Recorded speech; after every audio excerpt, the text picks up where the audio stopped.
being I'm a chemist, so I've never been to a YIM forum, but it's a very nice forum. Feel enjoying my time here. I'm not representing IISER Bhopal. I've been asked by the Alexander Foundation to talk about opportunities which the foundation funds to have research linkages with Germany. And so that's what I'm going to talk about. I'm told I have 10 minutes. I'm going to skip slides a little bit, okay?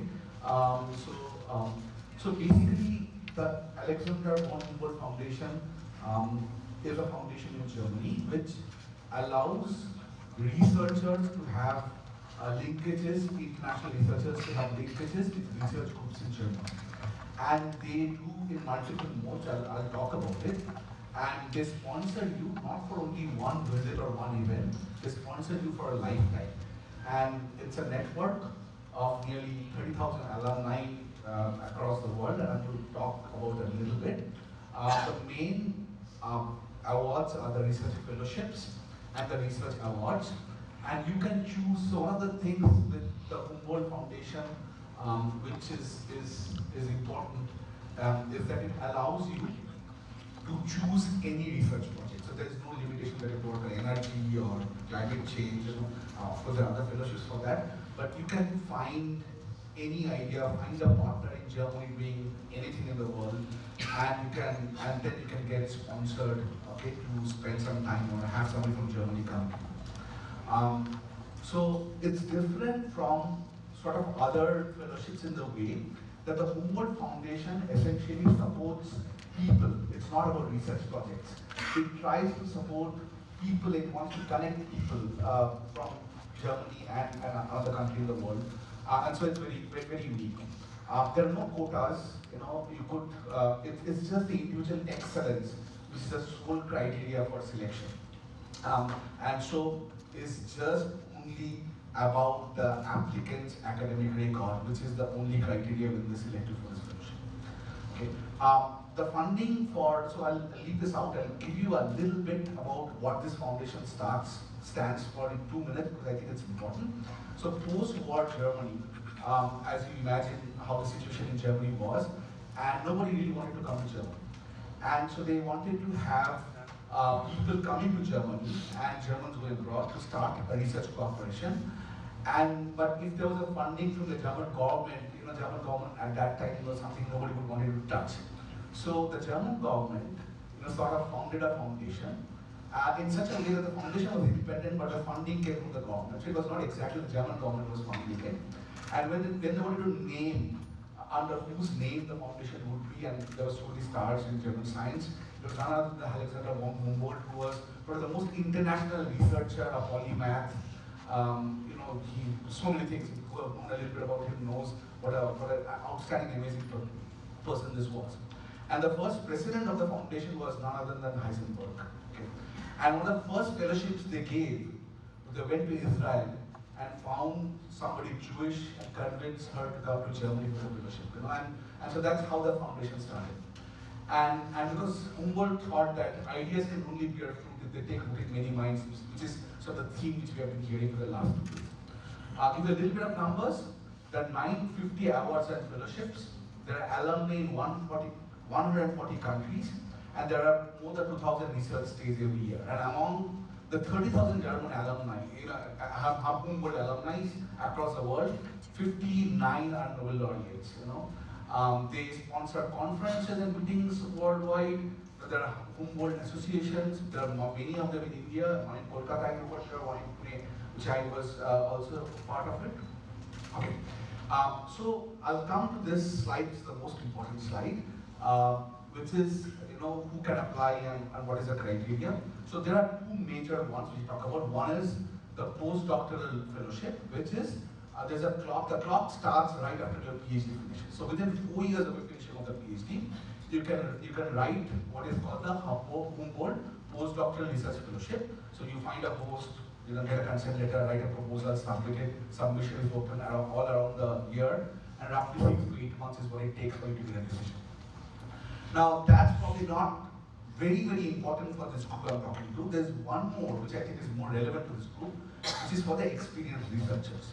Now that clock starts up till 12 years of your doctorate. So your PhD until 12 years of finishing, from your PhD time. Now that requires somebody to have an independent research group, and it's interesting because the minimum time you could do is 6 months. It's between 6 months to 2 years. And I know a lot of my colleagues who have availed this.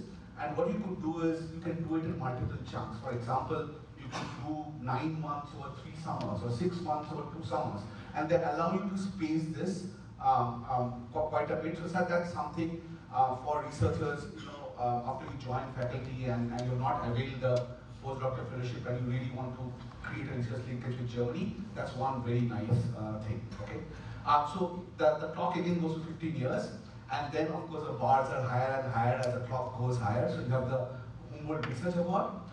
You also have the Friedrich Wilhelm Basel Research Award, which is 18 years. So one of my colleagues, Swati Mandal from IISER Bhopal, has got this award. So it's also, if you think you would want to do that, you could also go ahead for it. The Indians who have won this.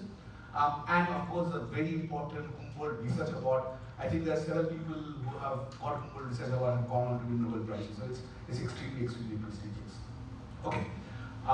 The last 2 minutes, I think 1 or 2 minutes, is what I talk about. So after you have finished this fellowship, so how this fellowship is sort of different is that this is saying that once a Humboldtian is always a Humboldtian. So it's not about finishing your fellowship, having a research linkage and coming back. They support you all through your life, and there are multiple programs. Can I talk about a few programs? We'll leave this data out. Okay.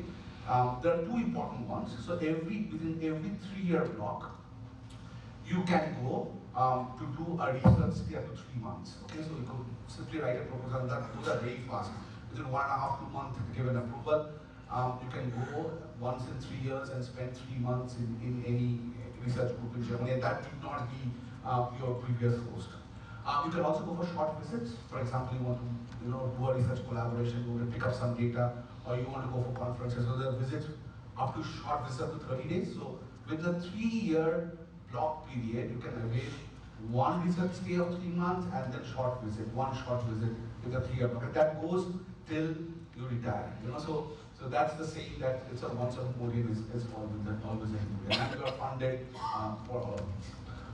There's also this very nice research group linkage program for the alumni, and you could apply so that this partner, like the Max Planck also has partner research groups, there's this research group linkage program, so you could write for it, and the maximum you get is around 55,000 euros for 3 years, and that allows reciprocal visits, short conferences, small scientific equipment, so you can also buy and you can do things with it.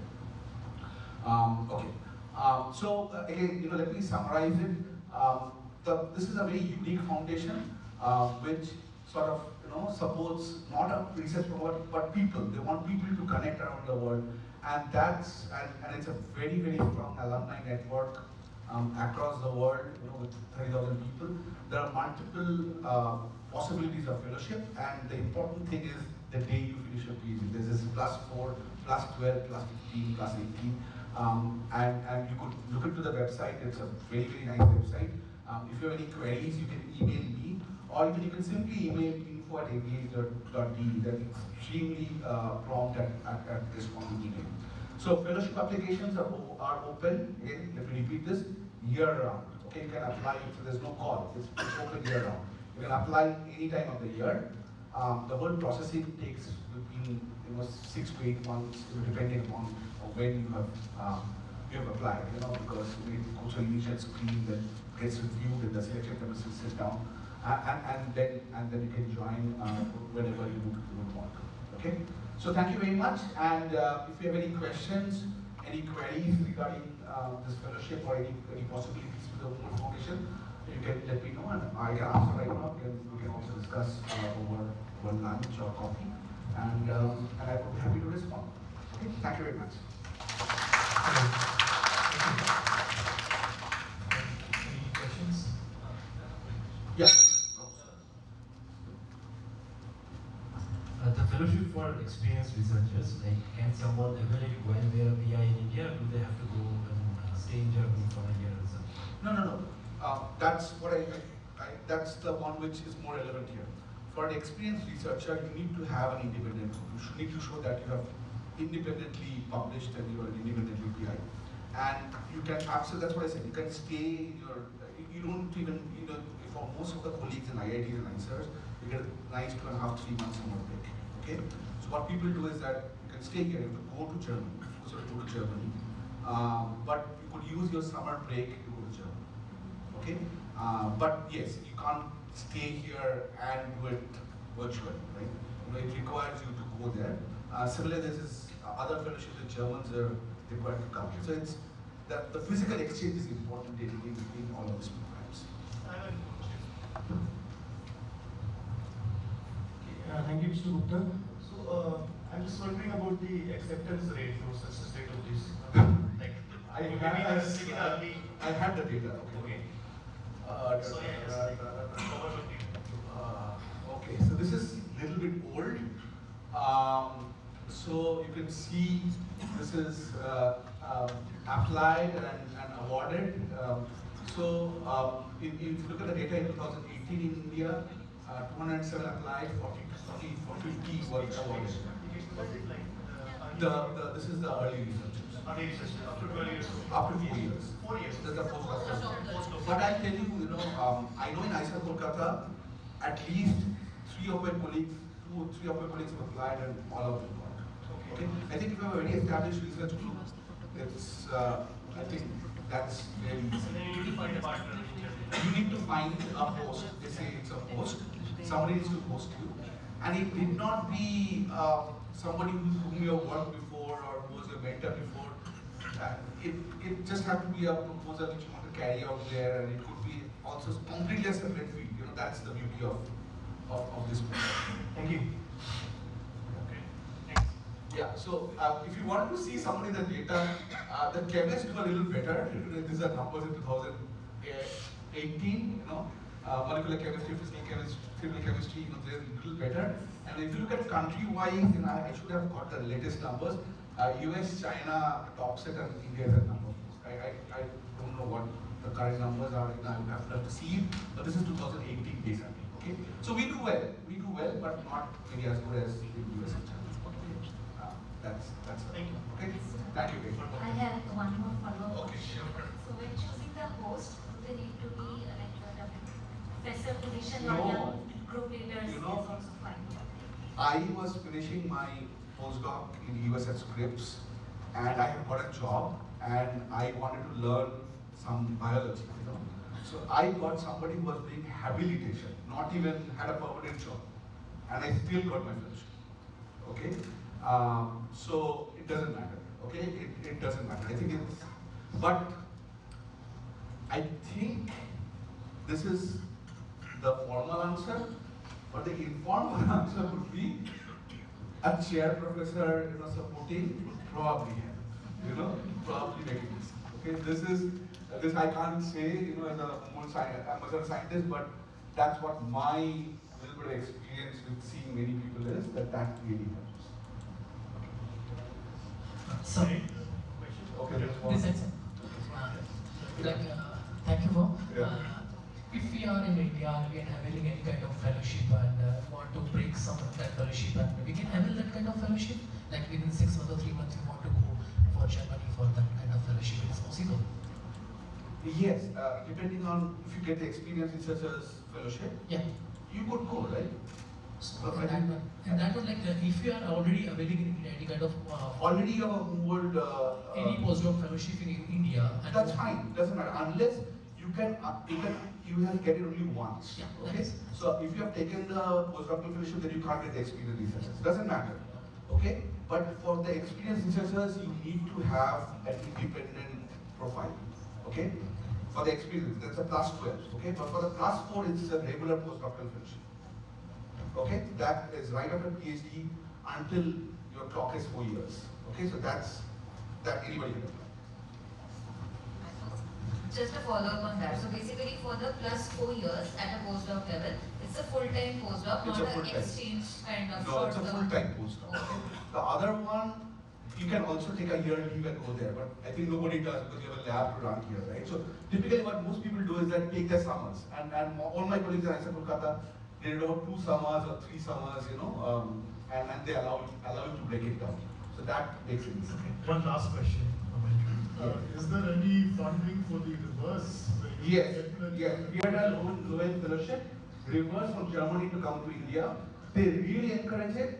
And one of the main complaints is that it's always a one-way ticket from India, and we see much fewer numbers coming from Germany. So they really encourage the reverse movement, which unfortunately doesn't happen as enough as we would like it to happen. Okay, great. Thanks. That's very effective.